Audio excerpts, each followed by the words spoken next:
এখন সব কিছু দলীয়করণ করতে করতে এমন জায়গায় দেশটা নিয়ে গেছে, এমন দুর্নীতিগ্রস্ত হয়েছে দেশটা, জাতীয় মসজিদের খতিব পর্যন্ত পালিয়েছে। একটা দেশের কেন্দ্রীয় মসজিদের ইমাম যদি পালিয়ে যায় তাহলে বোঝা যাচ্ছে দেশটা কোথায় গিয়ে দাঁড়িয়েছে। তাহলে আল্লাহ নিজে বিচারপতি, নিজে রায় দেবেন। বিচারপতি যদি খারাপ হয়, যদি চরিত্রহীন হয়, যদি বিবেকহীন হয়, তার রায় যে কত মানুষের জীবন নষ্ট করে দেয় এর বাস্তব প্রমাণ কালামানি। আল্লাহ এমন ধরা ধরেছে বিসি পর্যন্ত নেই। আমার মনে হয় পৃথিবীর ইতিহাস তৈরি করে দিয়ে গেল এই লোকটা। ক্ষমতা যখন পেয়েছিল এবং দালালি যখন করতো, মনে হতো যে কি না কি হয়ে গেছে। আর এক একটা কথা সবগুলো ইসলামের বিরুদ্ধে, আলেম ওলামাদের বিরুদ্ধে। আল্লাহ এমন ধরা ধরেছিলেন, পৃথিবীর ইতিহাসে আমি এত অপমান কাউকে হতে দেখিনি। কলার পাতা শুয়েও পার পাই, দেশের বিসিটা গেল উড়ি, এখন আপনি টের পান। অবস্থা ভালো না। আজকে দেখলাম মনে হয় আজরাইল দেখা করিস, মনে হয় বিদায় নেবে।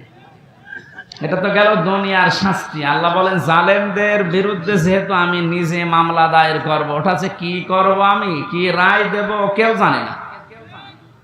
ওয়ালা তাহসাবান্নাল্লাহা গাফিলান আম্মা ইয়ামালু যালিমুন। হে নবী, আপনি কি মনে করেন যে জালেমদের সম্পর্কে আমি কোনো খোঁজ রাখি না? সবচাইতে বেশি খোঁজ রাখি জালেমদের বিষয়ে। ওদেরকে শুধু ছাড় দিয়েছি। ইন্নামা নুমলি লাহুম লিয়াজদাদু ইসমা। আমি আল্লাহ ওদেরকে ওদের পাপের পরিপূর্ণ করার জন্য ছাড় দেয়, যে নাই যত বাড়বে বাড়, তো পাপ যেন একেবারে পূর্ণতা পায়। বাস্তবতা আমরা এটাই দেখলাম, অনেকের পাপ একেবারে পরিপূর্ণ হয়ে গেছে। হাজারো মানুষের জীবন নষ্ট করার কারণে আল্লাহর আরশ পর্যন্ত কেঁপে গেছে। আল্লাহুম আযাবুম মুহিন।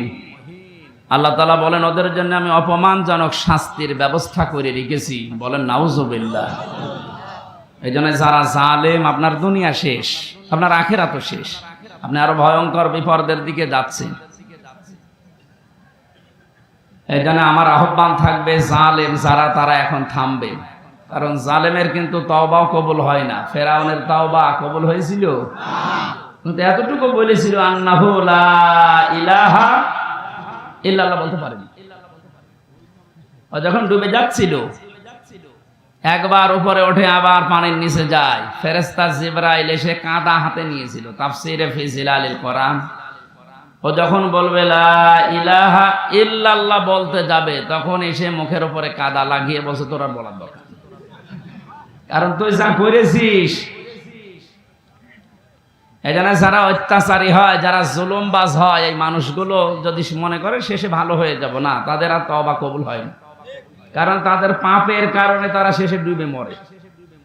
এই যে মহিন শব্দটা আছে, বলা কোরআনের প্রতিটি শব্দ কিন্তু 100% সত্য না, 98%। আলাহুম আযাবুম মুহিন, তাদের জন্য আমি অপমানজনক শাস্তির ব্যবস্থা করে রেখেছি, ফির দুনিয়া ওয়াল আখিরাত, দুনিয়া এবং আখিরাত।